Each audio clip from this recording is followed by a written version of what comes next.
Hey, Martin and Chelsea Matthews here. Today we're going to talk about 3 of the biggest enemies to building wealth.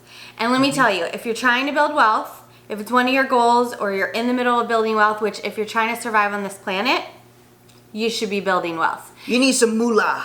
You can't make it on this planet without some money, some resources. Yes. But to do that, you got to know what the barriers are, what the enemies are, what could stop you, what could take your wealth or stop you from building wealth. So we're going to talk about what the 3 biggest enemies are today.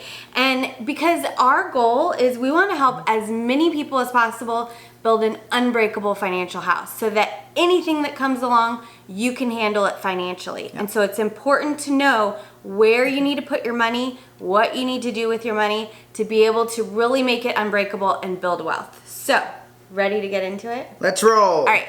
So the first enemy, this is the biggest. This is like one of the biggest enemies, and it is taxes. Ugh. I won't say we hate taxes, but we definitely don't want to pay any more than we have to, right?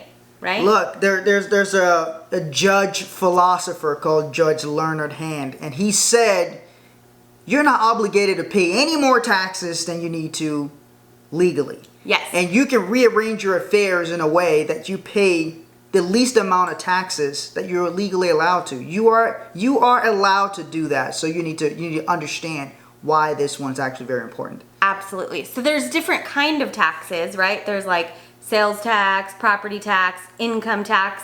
That's the one we're going to talk about, income tax. There's federal and there's state, and I'll tell you a tip really quick. To save taxes, you can live in a state that doesn't have state income tax, right? There's a little bonus tip for you there. So pack your bags and move to Florida. Florida's one of those states. Yeah, by the beach. Let me tell you, sounds nice. Okay, so there are many ways that you can save on taxes now. You could have a business. There's all kinds of deductions that you can have as a business. One thing, you could employ your kids. That's a good little tip. But here's the thing, is most people are so focused, you may be focused only on saving taxes now. How do I cut costs on my taxes? Because you have to confront it every year if you're a business owner, if you're an employee, every month or maybe even every 2 weeks. Every time you get a paycheck. Yeah. That's on there. So here's the thing though that we want to talk to you about, because this is something that you might be missing, and this is a huge enemy, and that's thinking about taxes in the future. Because if you don't think about that, you could actually be creating a way huger tax bill than you could even imagine, and it could really, really, really affect your wealth. Is that your new word, huger? Huger! Okay, huger tax bill. Way huger. Way huger, okay. So, look, there's the government allows you to put your money in different places. So now we're going to talk if you're saving for your future, quote unquote retirement, you know.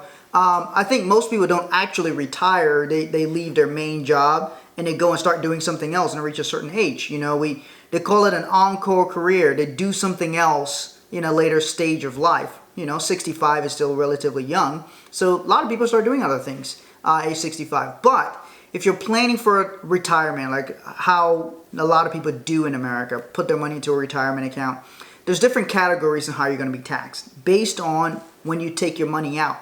Because at some point, you're going to want to take this money out to use it, to live on, right? So how is that money going to be taxed? Because the more taxes you have to pay on that money, the less money you have to spend for yourself. So it's very important to understand that. So there's 3 ways things are taxed when especially if you're putting money away when you go to take your money out. We'll call it a distribution. When you take the money out, money is distributed to you from that account, right? So there's tax now, which means those are taxed every year. There's tax later, which means you don't get taxed as the money's in that account, but when you go to take the money out as a distribution, you get taxed on the money. And then there's tax free. When you go to take the money out, you don't have to pay income taxes on it. I like tax free. Let's give you some examples of some things that are taxed now, which means taxed each year, and then taxed later, and then tax free. So some examples, things you might be familiar with, a bank account. Okay, so your savings account doesn't really earn a whole lot of interest these days, but any interest it earns, you have to pay taxes on that each year. Some stocks, depending on how long you have it, if you sell a stock, you know, you may have to pay taxes on that the year you sell it. So that's taxed in the present, tax now. Now, things that are taxed later will be things like your 401ks, your IRAs, You put your money out of your paycheck into your 401k, goes out of your paycheck into the 401k. Well, before you get your paycheck, they deduct it from your gross income. That goes into a 401k, and you don't have to pay taxes on it right now. But you will have to pay taxes on it in the future when you take a distribution, when you take that money out.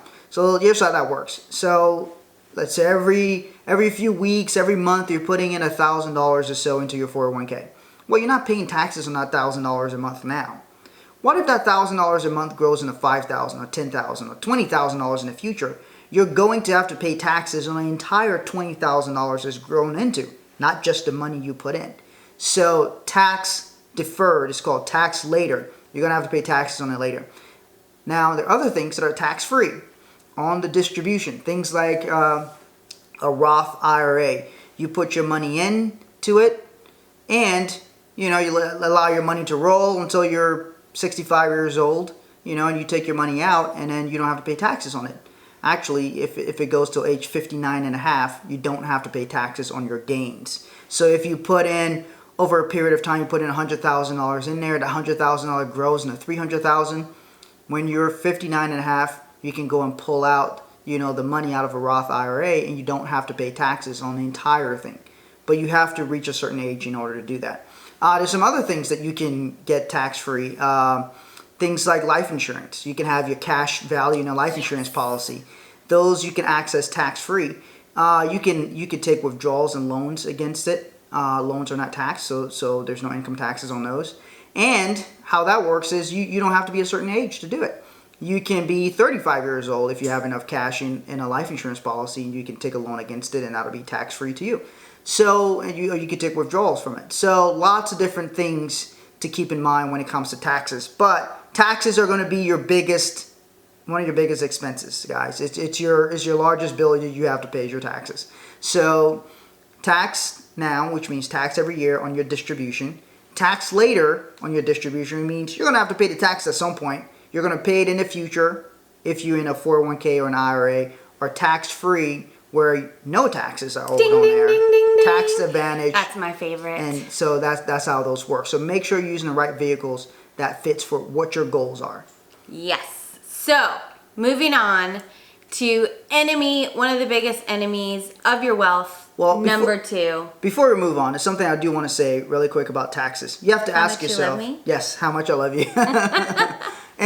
But on the subject of taxes, you have to ask yourself, do you think taxes are going to go down in the future, or do you think taxes are going to go up in the future?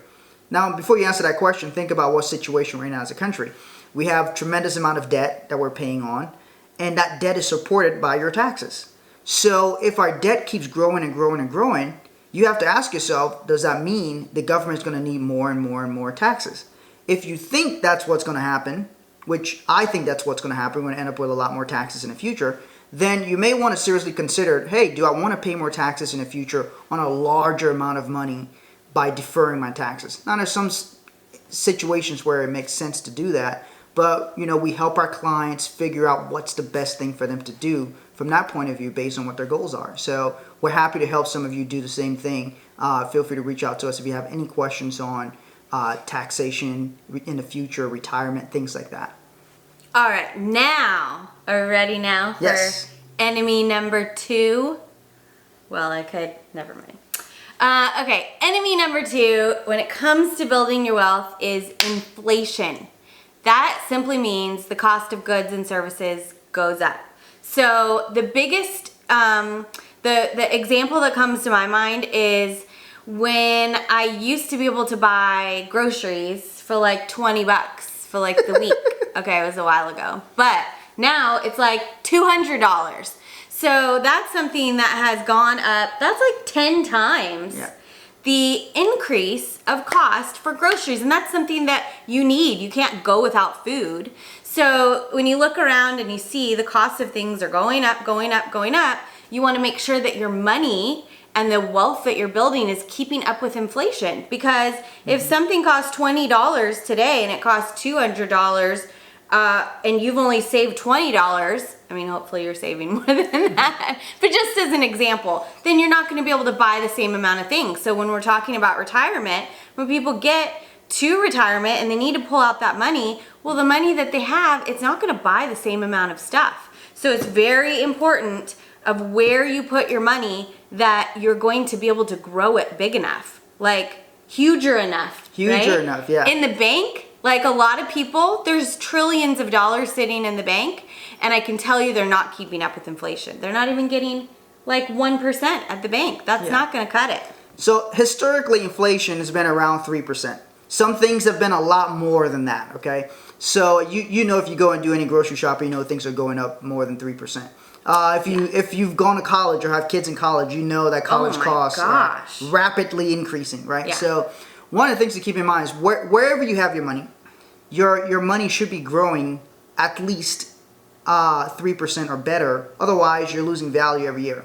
Your money that's there is losing value.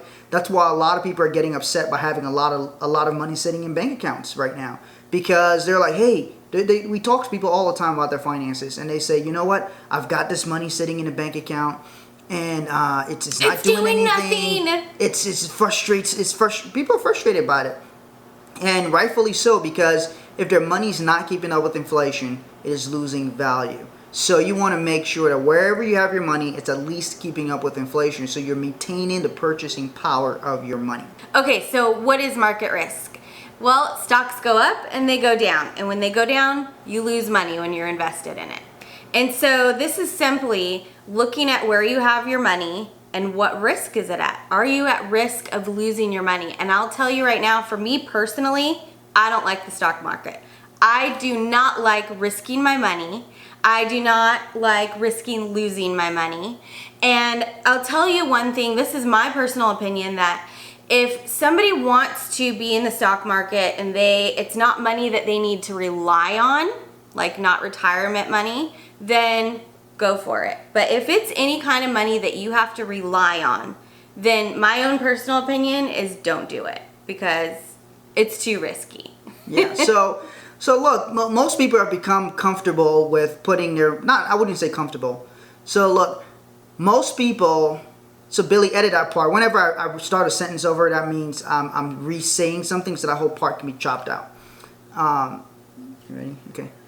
So look, a lot of people have their money in the stock market. Whether they want to be in the stock market or not, in your retirement accounts, most of the times your 401k, your IRA, that's where it's invested. It's invested in mutual funds for the most part, for most people. You know, mutual funds are made up, you have stocks and bonds inside of a mutual fund. That generally, most mutual funds, that's how they are. So, you know, you have your 401k, you have a group of mutual funds in there. When the market goes up, you can make some money. When the market goes down, you lose money. The problem with that is you really don't have much control about that. You know, you're going about your daily life, you know, you're buying groceries, you're paying for your kids' college, you know, or paying your student loans. You're not looking at the stock market every day. At least most people aren't. And so there's a risk involved in all of that. And I think a lot of people falsely believe that in order to achieve good returns, they have to take on more risk. That's not necessarily true, because Warren Buffett, who's probably the greatest investor of all time, said his rule number 1 for investing is don't lose your money. He says rule number 2, I like that rule. Don't forget rule number 1. So look, don't lose your money. And you have to make sure you understand what's going on with your money. And market risk, that's where all that comes in. Look. Okay, so what about when people say, oh, I lost my money or it went down, but then it came back up? Well, here's the thing about that. Anytime you lose money, you also lose time, right? I'll say that again for you, for people, so you can hear it one more time. Anytime you lose money, you also lose time. Here's what I mean. So let's say you have a dollar. This dollar is trucking along. This dollar is earning interest for you. Every time you lose that money, every time you lose that dollar, you not only lose that dollar, you lose what that dollar would have earned for you had you been able to keep it, had you not lost it in the first place. Money. So first of all, when you lose it, you have to wait for it to come back. So that's time lost right there. You got to wait to recover. But you also lost the interest that would have been earned had you not lost in the first place. You see, so it's like double losses. You have to look at all these kinds of factors when you're making financial decisions, and not just think, oh yeah, I lost some money and then it came back. Well, not really. It came back, but you lost time and you lost the interest that you would have earned had it not lost in the first place for you to wait for it to come back. So look, taxes, inflation, and market risk or market losses, three of the biggest enemies of your wealth. Whatever you do with your money, wherever you put your money, you always have to navigate these three enemies. You have to handle taxes, you have to make sure your money outpaces inflation, and you have to make sure your money is not at risk where you can lose a significant portion of it or lose all of it. Because look, the impact of losses can really hurt you. Losing money is extremely painful. Look, there's been lots of studies on this. Losing money is more painful to people than just making than the joy of making money. So look at wherever your money is and how you can minimize or even eliminate losses altogether. Another thing we help our clients to do. Look, this is one of the biggest things we help people to do. A lot of our personal clients, they come to us and they want to handle these three enemies. And we look at their overall finances and we work with them. We say, hey, let's look at your goals, where you're at. And we say, okay, let's look at vehicles that can help you handle these three enemies.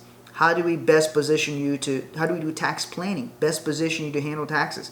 How do we make sure we're outpacing inflation and getting good returns? How do we make sure we're not losing money so that you don't also lose time? Look, what about the people who are going to retire in 2008 who lost half of their retirement accounts? What happened to those people they couldn't retire. That was their dreams evaporating without them being in control. You don't want your dreams to evaporate because something crazy happens in the stock market. You want to have as much control as you can. So, look at vehicles that allow you to do that. That's something we do for our personal clients. We help them evaluate different financial strategies and figure out what's the right thing for them to do. So if you'd like to learn about an elite financial strategy that we use personally and with many of our clients, we put together a free video series and you can see it at 6buildingblocks.com. That's the number 6buildingblocks.com. So this is one strategy that gets used by high net worth individuals, banks, big institutions, and you can learn and be educated about how you can use some of these things for yourself to create more financial freedom, to create more wealth for yourself and handle these three enemies of your money. Thanks for watching. See you next time.